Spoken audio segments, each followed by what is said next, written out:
bag of these to plant now. Man, I wish I had terracotta pots because I'd sell them to tourists. Whoops.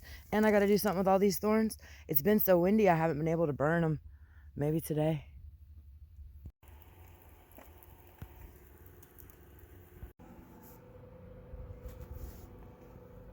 There's one.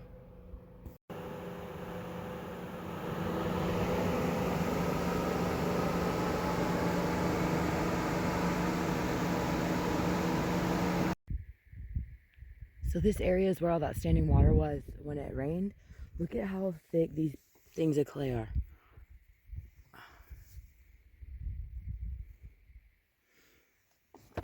And then you got more clay underneath.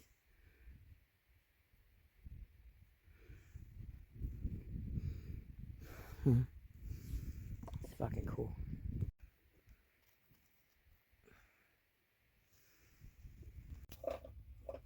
All right, so my stickers came in.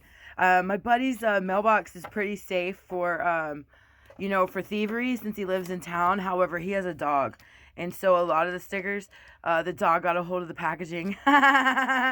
So I've got some limited edition second print stickers that have some chews in them. I've separated them.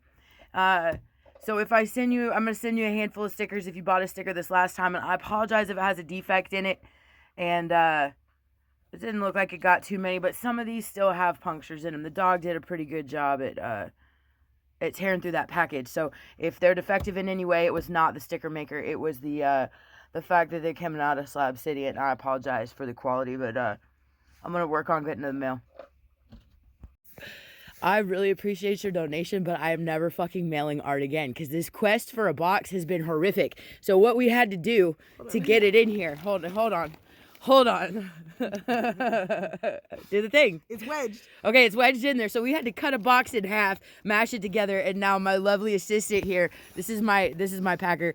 We're making this work. We're making a box. Okay, we carry on. So just keep doing what you're doing. Sorry I interrupted you. This is too good to not go on the internet. Oh my God. I'm never mailing art again, I swear to God. And then these two flappy things can go bye-bye, I think. Okay, I hope that it doesn't, one, that the box doesn't spring open in the mail, and two, that stuff on the inside is so fragile, I'm afraid it's gonna break. But we have it wedged in such a way that I don't think... Right, and if it's damaged, we'll deal with it. I'll make another one. Fucking, you're gonna have to come pick it up in person. I'll just give you a goddamn refund. Oh no. Making it into a minion. It's the eyeball with the glasses. So we have to make the glasses straps. That's so cute. You did a good job. That's so cute. You did a good job. I should do it without the pen in my mouth. I'm working on it. Oh, this is cool. Okay, so look, I'm working on this on my lap, and I thought of something to tell you, and now I used to tell my daughter that sparkle, let me try. That sparkle was a fairy in the car, and I would catch it with my watch, and I'd try to do it, and anyway. So, okay, so I was sitting here and I was thinking, like, you must be thinking, like, what the fuck is wrong with her? She was a nurse and she started doing drugs. Like, that doesn't make sense, right? Like, you guys think that we are some Nightingale angels or something, and some of us might be, but, like, guys, I worked ER, and I'm not trying to out, like, the greater population of nurses, but let me tell you, nurses and pharmacy techs and physicians and lab and all the fucking specialty, everybody is human. We're all human, and a lot of them use drugs. I'm not saying a lot of them come to work high. Like, when I'm talking about I used to use drugs, it would be like, we get some coke and we do some coke on the weekend. You know what I mean? It wasn't supposed to be like an everyday thing for years and years and years, right? So coming to Slab City and being, I don't know, the way that I am, I started partying and there was no good reason to stop. And I got carried away. So there's that. Oh, the whole point of the whole everything was to tell you how I failed in Slab City. And the first thing that comes to mind when I'm talking about failing in Slab City, it would be the party. I party too a little too hard. Like, don't come out here and get hooked on drugs. If you have a drug problem, or if you're sober or in recovery, Slab City is not probably the place for you unless you've got a strong handle on your sobriety. Sober 1 year. Whoop, whoop. Number 2 was I'm very kind-hearted, and I'm not real super good at establishing boundaries because I just want to help people, and I found that people just continue to take and wear you down, and when there's no new income coming in, you know what I mean, or there's just a meager income coming in, it's hard to replace big ticket items and things that that you once had but you don't necessarily have anymore, like a vehicle.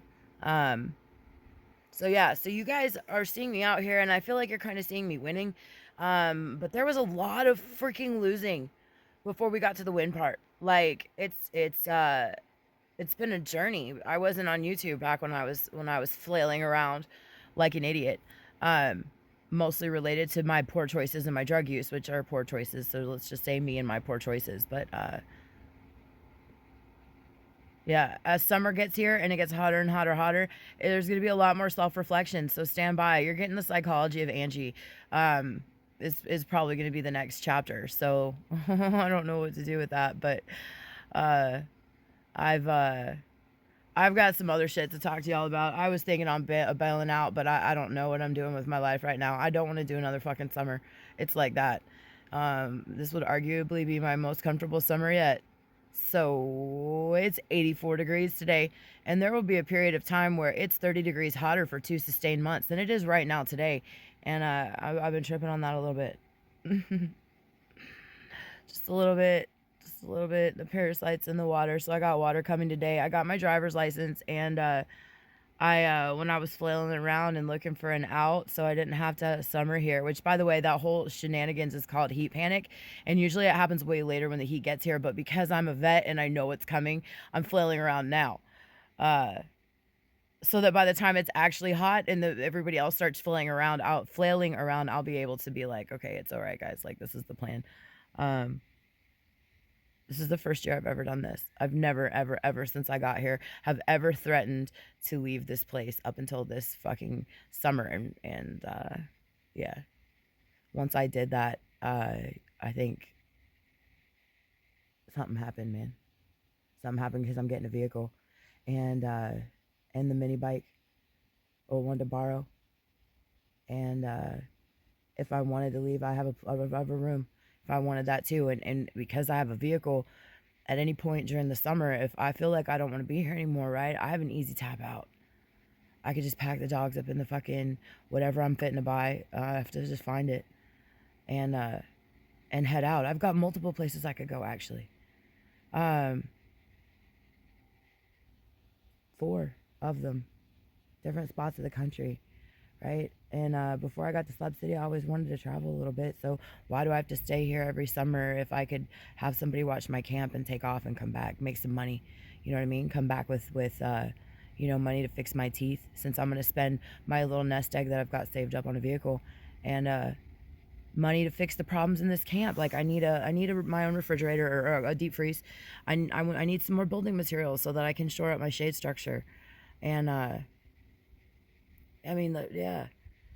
And although YouTube has been affording me a pretty decent lifestyle for out here, like, instead of just hiding from the summer, literally I'm going to be sitting here doing nothing, because that's all you can do because it's so hot. Like, it's so incredibly draining.